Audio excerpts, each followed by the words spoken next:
Jenna here. Allie here from the Cumberland County Soil and Water Conservation District. And today we are down behind Deering High School and we're going on an exploration to figure out where our stormwater is going, what it's going to find along the way, and where it ends up. To start out, I'm going to have you guys take a look around this site, see what you can see and how there might be people that are interacting and maybe even impacting the land here.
So some of the things that we noticed here at this site are things like wetland plants!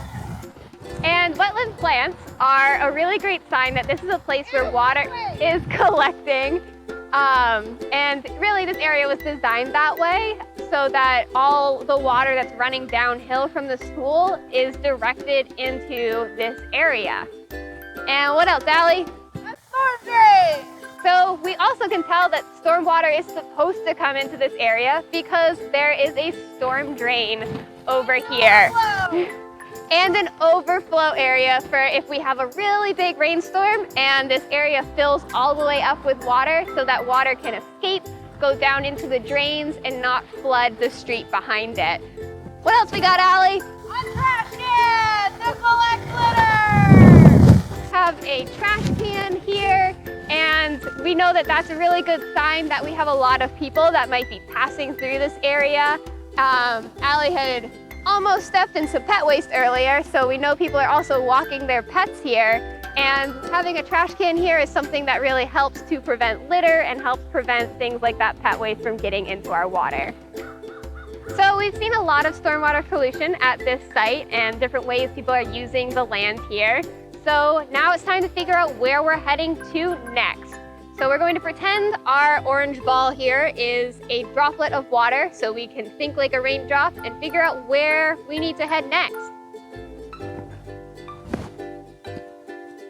So water always flows down, and in this case, down is going to be right into our storm drain. So we're gonna have to check out where these pipes are heading to figure out where our next stop is gonna be. A watershed is an area of land where all the water drains to one body of water. We'll be following the flow through the Capissic Brook watershed. All the rain and snowmelt that falls within this blue line will eventually find its way into the Capissic Brook. Because this watershed has become an urban area over time, there is a lot of impervious surface and not a lot of space for water to soak into the ground. So the City of Portland has pipes that run underground to help collect the stormwater off the land and get it out to the Capissic Brook. Normally, watershed boundaries follow the high points of the land, but in areas where much of the water is collected in underground pipes, it can create some odd shapes, including holes. These are areas where the pipes are connected to the combined sewer overflow system, and unless there's a big storm, the water collected is carried out of the watershed. All the underground pipes can be seen on this map. Let's take a closer look at this area where we are. We're standing near this field behind Deering High School. Now we can see a little better that the blue lines are where underwater pipes carry stormwater. The arrows show the direction the water will flow. These pipes collect all the water that runs across the land that isn't able to soak into the ground. Usually stormwater is collected in storm drains, which are visible in the streets. We can see that there are actually two paths that water might take to get to Kapisic Brook, which flows through the bottom left corner of this map. The first is a small stream, and the second is through the underground storm drains. This orange line is going to be the path that we follow to our next stop so that we can see what might be influencing the health of water for both of these routes. Let's head downstream!